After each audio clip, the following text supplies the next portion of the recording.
Sa botong 10-5, pansamantalang pinigil ng Korte Suprema ang pagpatupad ng Reproductive Health Law. Tatagal hanggang Hulyo ang status quo ante order habang tinatalakay ang mga petisyon kontra sa batas. Dismayado ang mga grupong sumusuporta sa RH Law habang ang CBCP ikinatuwa ang utos ng kataas-taasang hukuman. Saksi si Leah Manyalak del Castillo. Tatagal na naman magkakaroon pa ng oral argument. Sa bawat araw kasi may namamatay, may maternal death, 14 deaths a day.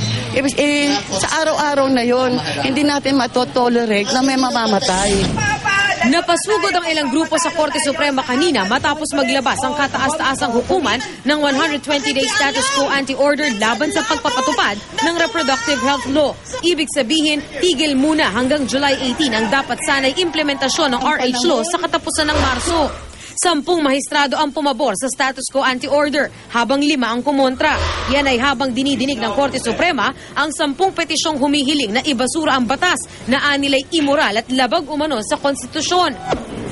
Layo ng RH Law na higit na mapangalagaan ng mga kababaihan, gayon din ang mga dinadala nilang sanggol sa pamamagitan ng pagbibigay ng mga reproductive health service.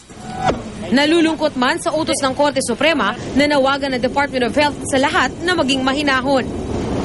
Nananawagan po ang Department of Health sa lahat ng kapanalig namin na manatili pong mapayapa, wag hong mag-overreact sapagkat nagawa nga natin ito sa loob ng mahigit na 1 dekada. Maghintay na lang po tayo ng resulta. Nananalig po kami na magbibigay rin ng tamang pananaw ang Supreme Court.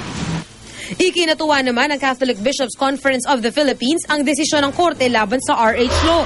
Tutol ang simbahan sa batas kahit nilinaw na sa Implementing Rules and Regulations o IRR nito na hindi maaaring bumili at mamigay ang gobyerno ng mga pill na iniinom matapos makipagtalik para maiwasan ang pagdadalang tao, gayon din ang mga abortifacient o pampalaglag.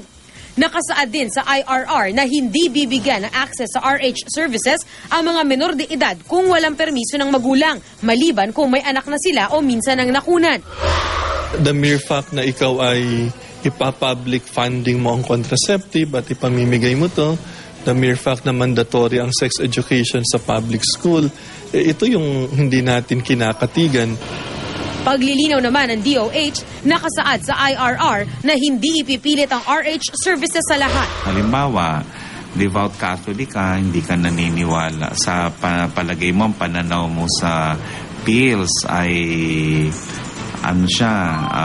abortion, abortifacient.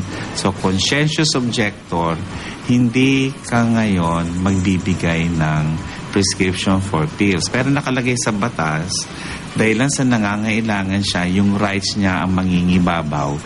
Ako si Leah Manyalak del Castillo, ang inyong saksi.